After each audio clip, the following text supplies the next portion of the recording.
You just brutally knocked out a former UFC champion. Is this real life? This is as real as it fucking gets, just like my right hand. I told you, Ariel, I was gonna fuck him up. I told you I was gonna fuck him up, and I fucked him up.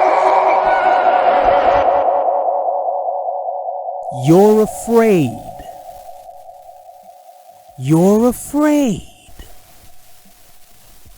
You're afraid that if I get back out there, I'll fail. These are the words of a suicidal owner. These are the words of a man having a discussion with a collective of owners in his fantasy league. Although we're here to ultimately win, and we wish death on the next man, at a certain point, your decisions begin to reflect on your record. And although the point of view from this particular owner may be, I'll show them, they'll see, I'll be on top, I'll be right, and they'll be wrong, which is all good and well. But when these issues are self-inflicted, when you've essentially handicapped yourself from the start, then whether you succeed or not is really a battle between you and yourself. Nobody hindered you. No one did this to you. You did this to yourself. You're afraid. You're afraid that if I get back out there, I'll fail, said the suicidal owner to the league.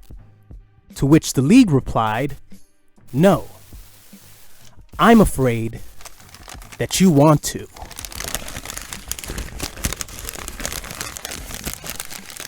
Oh, this is your Week 12 recap. Bundy here, you there, wherever the fuck you are.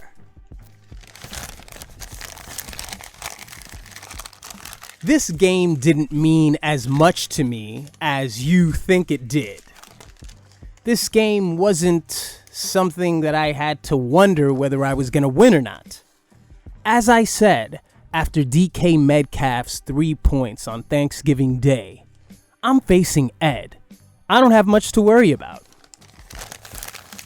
95-93, Team Bundy gets Zach Wilson the fuck out of here. We get you the fuck out of here. You may have a CJ Stroud, and it's looking like he's quite promising, and you may benefit by keeping CJ Stroud. But guess what? Like the Avengers have a Hulk, I've got a Josh Allen. So when you made your comment, and this is 2 weeks in a row where you have jumped the gun and asserted yourself as the winner because of a touchdown that you were just watching, so you emotionally commented in the chat. And I say emotional because you are a part-timer. You are a part-timer. If I have a game against Pedro, if I have a game against Hensel, if I have a game against Paul, if I have a game against the commish, they say nothing. Because that's what they do. Some because they don't care that much, and others because they just don't talk. They just rather just watch the games, and whatever happened will happen. I say it's emotional because it's that instantaneous for you.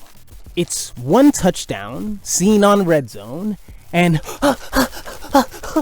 thank you, Eric. Or somebody better check on Bundy. All emotional because that's not what you do. It's not emotional when Andy talks. It's not emotional when I talk. It's just what we do. And to some extent, Eric as well. This is what we do. But you, my friend, 2 weeks in a row, jumped in and decided that you were the victor.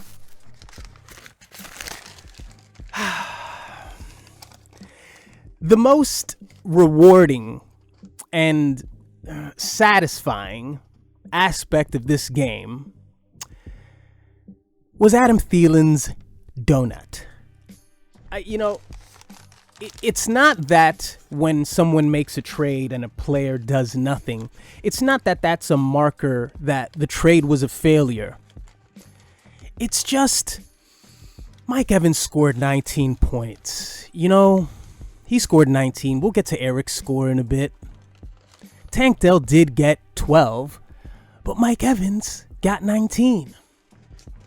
Which is to say, if you had Mike Evans, you might have won this game. Because if you had Mike Evans, there's a strong chance that you also would have played George Pickens, who got 5 points. Look, we don't like to play this game. We know that all of this is chance, and I can make a trade tomorrow and it can fail, and we've all had failed trades, but for you, my friend, it's poetic justice. It's wonderful. One of the observations that I made after I got a comment from Jay, who this whole week was just presiding over our game like a predator, when Jay was telling me, "Oh, Bundy, you're in trouble because it's 42-3. Well, it would seem that way, wouldn't it, Jay? When it's a 5-on-1, every game is a blowout when you played one player and the other team has played 5.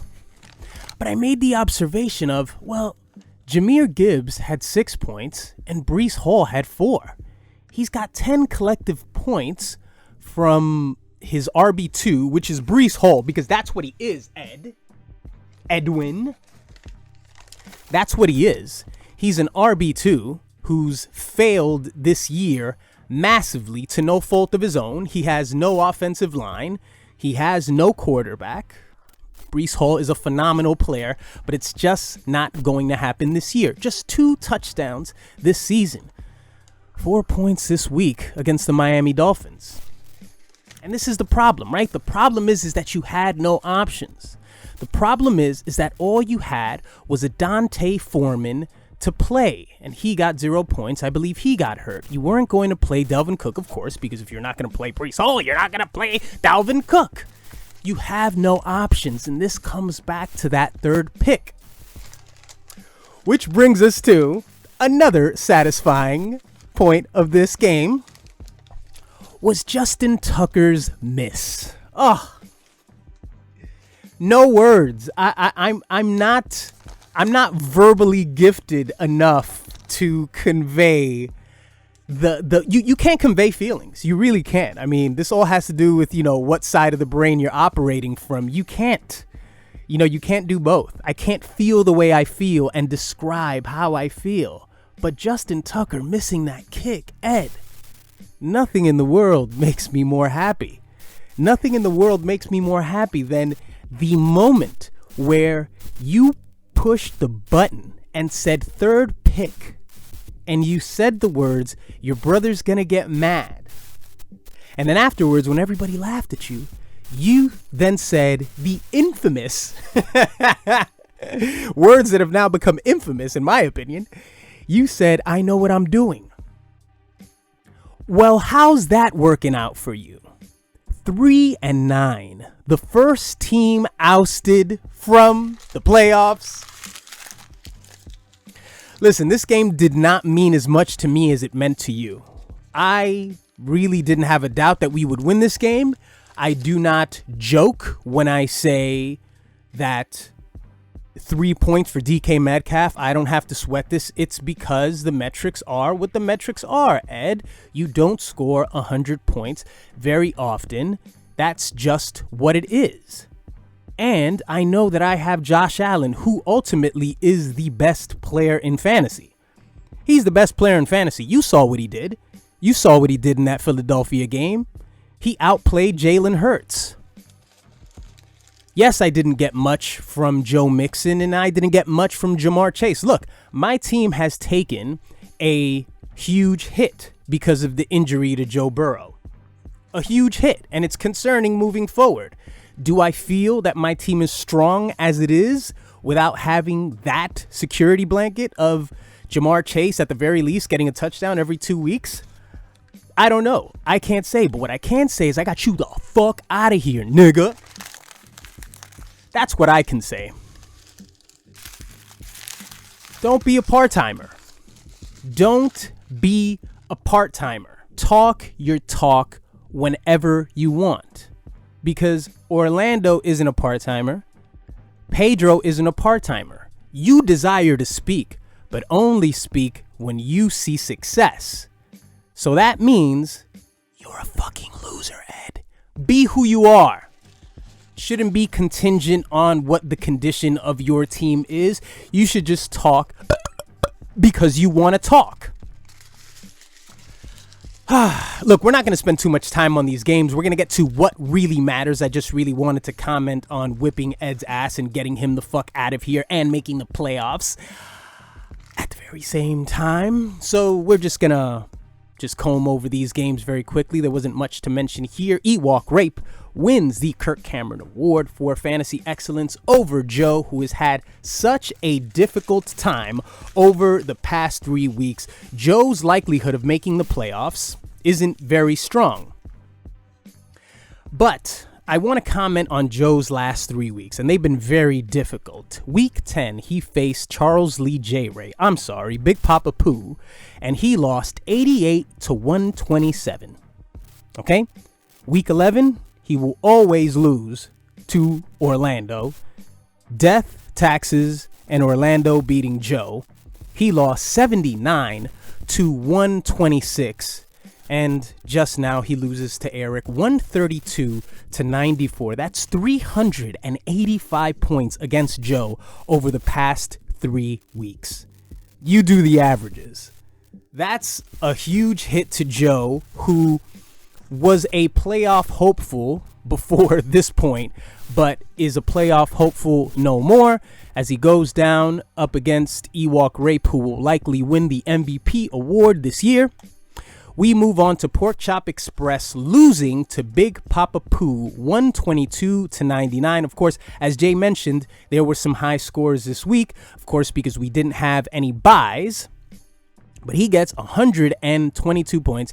He defeats Pork Chop Express, who is in a playoff race. He is fighting for his fantasy life, and we'll get to that situation in just a bit. Plathanos. This is really the game that I wanted to comment on. Plathanos defeats Jokes on You 104-93. What an unlikely victory for Hensel. Look, one thing that I never get credit for is that if I am wrong about something, I say I was wrong. I was wrong about Hensel after he lost Nick Chubb. I thought he was done, and with good reason. Like, could you blame me for thinking Hensel was done? Week 8 through 10, Hensel lost 44-128 to Joe. Week 9, he lost 81-107 to Dean Bundy. Week 10, he then loses to Eric 55-82. When he was on this streak just 2 weeks ago, would you have thought that Hensel would get to this point now where he is 6-5-1 and has now clinched a playoff spot?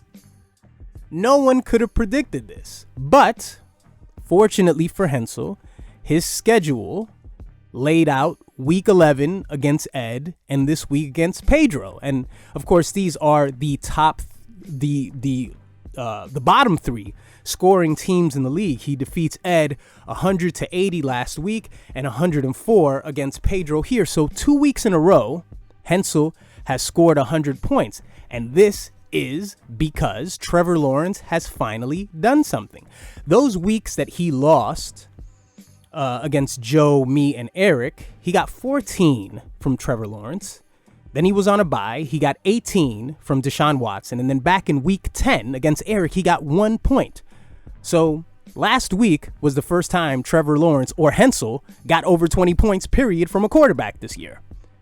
So quarterback scoring has put Hensel in a playoff position.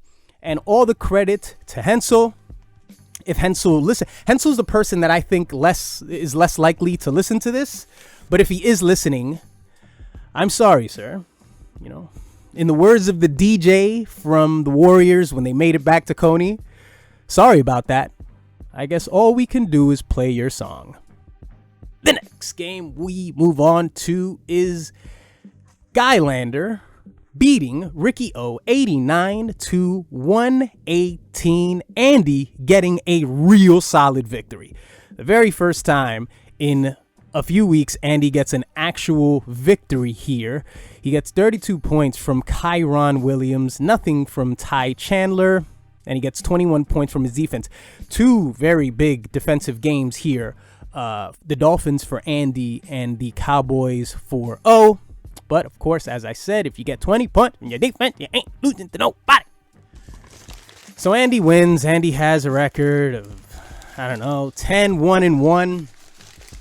Gee, where'd he get that one loss from? Andy, don't jump in the chat with your bullshit, your gay projections of, oh, you talk about me a lot, you must be in love with me. What kind of weird ass homo wizardry is that? Like, who says that? Who goes, you talk about me so much, I'm convinced that you're in love with me. And then he goes, it's okay. Andy giving me the green light. Who the fuck are you, John Legend, nigga? Ain't nobody in love with you, nigga. I just know what's about to happen. I just know I'm on your ass, Andy. I can sniff you. I can smell you, Andy. I can just smell that round 2 matchup just coming. It's coming, Andy. Don't just wait, Andy. Just be patient. Be patient. That feeling, that conflicting feeling that you're having in your head, you think it's love, Andy, but it's not. It's inevitability, Mr. Anderson. That's what it is. And that's what I am. I am inevitable.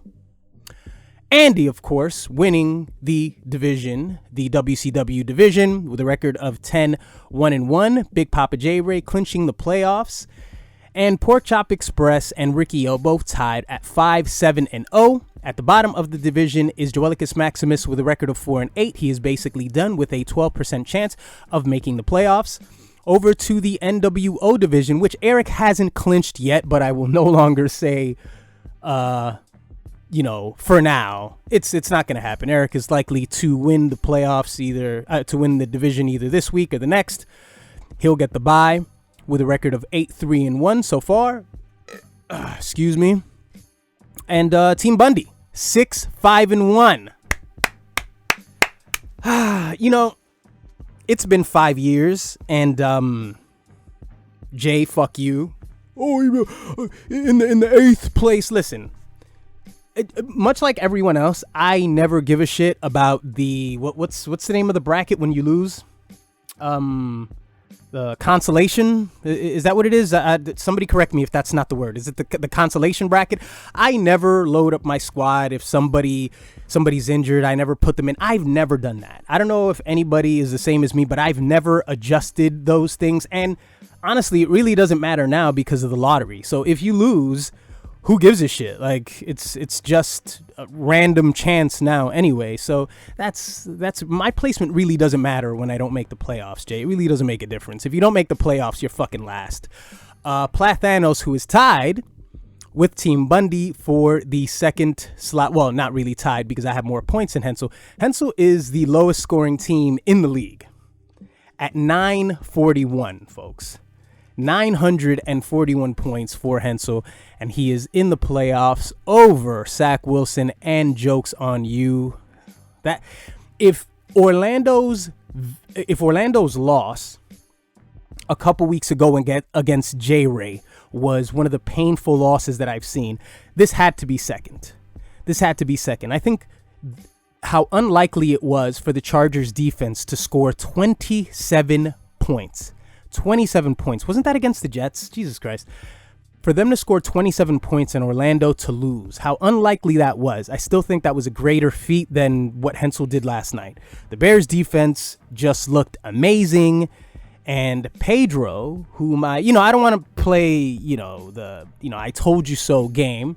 I did offer Kyler Murray to Pedro, and he ignored my offer. Paul then jumps in the chat and says that he ignored him for Tua and Mostert in exchange for Ayuk and not sure who the other player was. But Pedro made a trade with Eric, and it didn't seem like it helped him, because maybe what he should have really addressed is the quarterback position, whether he picked up Tua or he picked up Kyler Murray, because that's what ended up fucking him up in the end. Hindsight, 2020, yeah, we all know that, but shit, that was embarrassing last night. As I said, I was once Wenced, Pedro got dobbed. That was a dobbing, and that's going to go down as an infamous loss to a team who would have been in position. I mean, Pedro wouldn't have had a strong case for to make the playoffs because of his scoring against Pork Chop Express and against Ricky O. He really didn't stand a chance, but he could have made it interesting for the last 2 weeks. But he loses against Hensel. What are you gonna do? Zach Wilson, of course, eliminated with a record of 3-9, and this is poetic, Ed. This is poetic. This is what you wanted, so this is what you got. We were always here, ready to accept you being correct, just as Hensel was right ultimately, and he did make the playoffs. We were always here, just waiting for you to cross that finish line, and it didn't seem like you wanted to do it. I think your refusal to trade one of your Jet players or bench one of your Jet players, every time I say it, I say no, he couldn't do it. He couldn't do it because he had no bench. He had no choice. He had to play either of these players. You could say that maybe you could throw in George Pickens. Garrett Wilson did get lucky for a touchdown, but you had no choice. You gave yourself no out in this situation. This will go down as one of the worst fantasy seasons ever.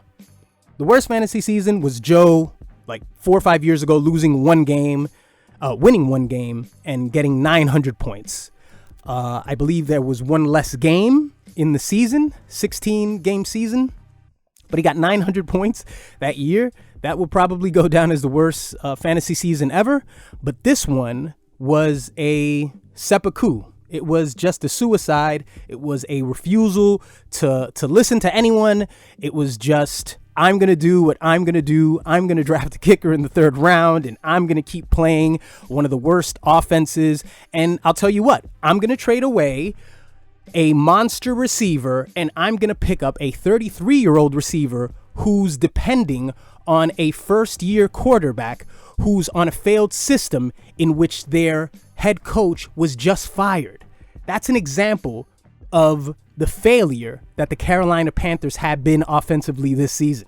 So you want to trust Bryce Young to get a bunch of touchdowns to Adam Thielen, because Adam Thielen was getting volume at the beginning of the season, and all because of your allure for Tank Dell, that got you into this situation. But again, much like Pedro, it wouldn't have made a difference. Even if you would have won, even if we would have tied, it wouldn't have made a difference. So over to the scores. Let's not even mention the scores. As I said, Eric will likely take the MVP award, as he is how many? Give me a second. Eric is, I think, about 86 points ahead of Andy. 86 points ahead of Andy. And here's what's interesting. Andy with 1,140 in the second position, and Team Bundy is like 7th in scoring. But there's a 32-point difference between Andy and I. So by the end of the season, the point rankings will look completely different.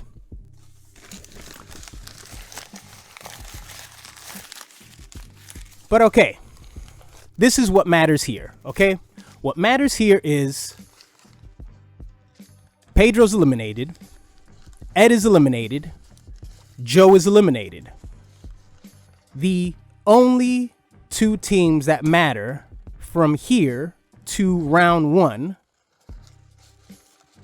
are Pork Chop Express and Ricky O. And just this amazing just the amazing way that this season is unfolding. It just so happens that these two teams face each other week 13. Isn't that just wonderful? Don't you just you just hope for situations like this where two teams get to go against each other and it's not having to depend on a weaker team to get a victory in order for them to get in? From this point on, whoever wins this matchup, they are in the driver's seat for that last playoff slot.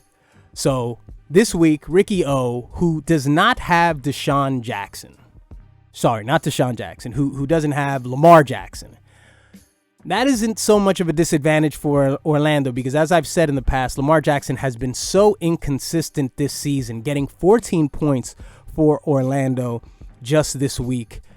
And let's see what else. Paul will have to do without Alexander Madison. Who gives a shit? He's going to have to do without Khalil Herbert. Wait. I had no idea, right? Because I was fully aware that Josh Allen is on his bye, and I have Kyler Murray for that shit. But I didn't even think Orlando's going to have to deal without the Giants. So no Saquon Barkley for Orlando. No Stephon Diggs.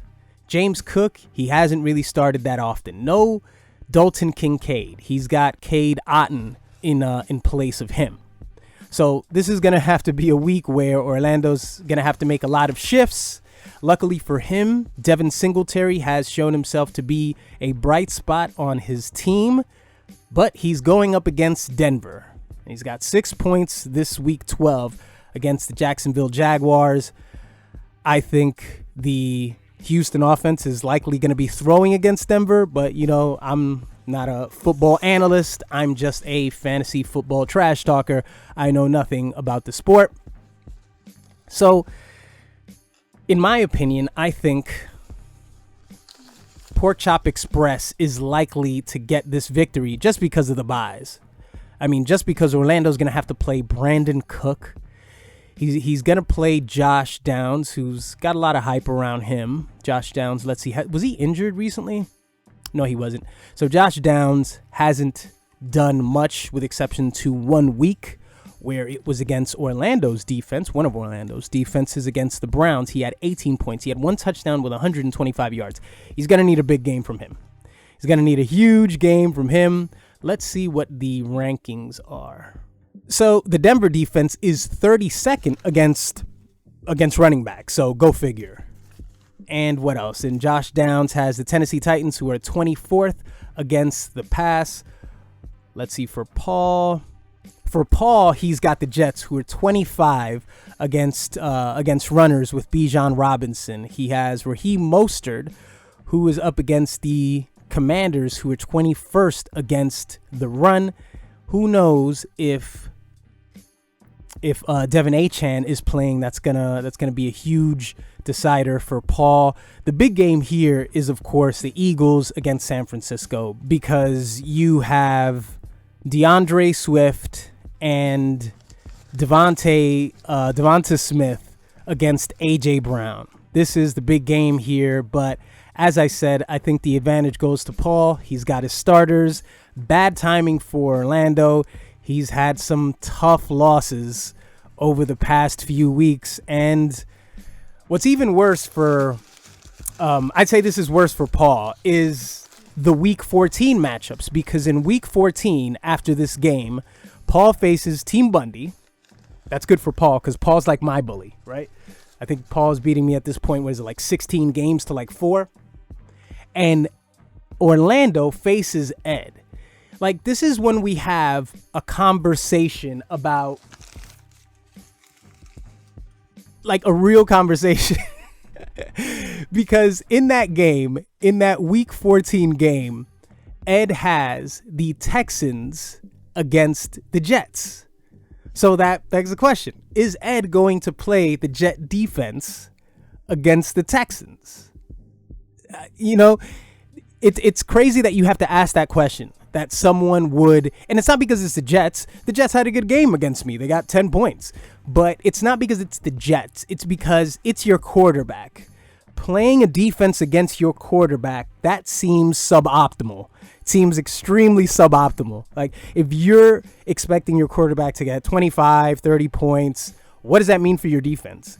Is Ed going to search for another defense, or is he going to contradict himself by playing the Jets defense? So that's the benefit that Orlando has. Orlando has the benefit of having an easier matchup week 14 than Paul has. Paul has beaten me a lot in the past, but I would argue that my team is superior to Paul this year, and it is.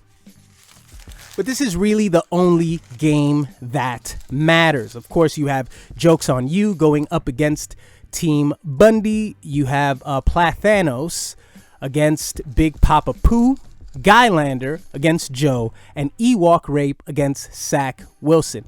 Hensel had a tough, two tough matchups to end the season here. Hensel had, let's see, he's got J-Ray this week, and I believe he either has Eric or Andy. Let's see. He has Andy week 14. So if Pedro would have beaten Hensel, I mean, come on. So those are your week 13 matchups, and Ed, I think, will eventually recap your entire season, as I will eventually take another swing at Chip Miss this year. Chip Miss was a fail last year, as I didn't complete the season, but I think I'll be able to do that this season. Soon all of you will understand why. We'll recap the entire thing, but I just want to say that your season was special. It was special because I've never seen someone with the intention to be right, yet they were so wrong at the same time. Your decision to start to bench about 4 quarterbacks at the time, you know, that was about a string of maybe 3 to 4 weeks. This was Ed potentially missing out on a lot of waiver pickups. What waiver pickups did Ed make this year that benefited him? I look at his team and I only see a Taysom Hill, who did a little bit for him a couple weeks ago. A Dante Foreman. Dante Foreman was his strongest pickup of the year. But during that time when he had all those quarterbacks, how many Tuesdays went by where Ed said, nope, I'd rather stick with Brock Purdy and Bryce Young and the banana eater, whatever the fuck his name is, Will Levis. I'd rather stick with those guys rather than pick up that running back who had a really good week. These are the questions that I have for Ed. Like, how often did that happen? Or did he just not care to pick people up? Did he make any offers for Jet players? Did anybody want Jet players? Could Ed just have benched these players? He couldn't. I've never seen someone try to be so right and be so wrong at the same time. And now Justin Tucker's on a bye. Okay. So, as always, may your quarterbacks get hurt before they leave the locker room. May your running backs pull their hamstrings. And may your wide receivers get arrested for marijuana possession. Look who's back in the playoffs, motherfuckers. Look who's back. Bundy's back, nigga. Go fuck yourselves.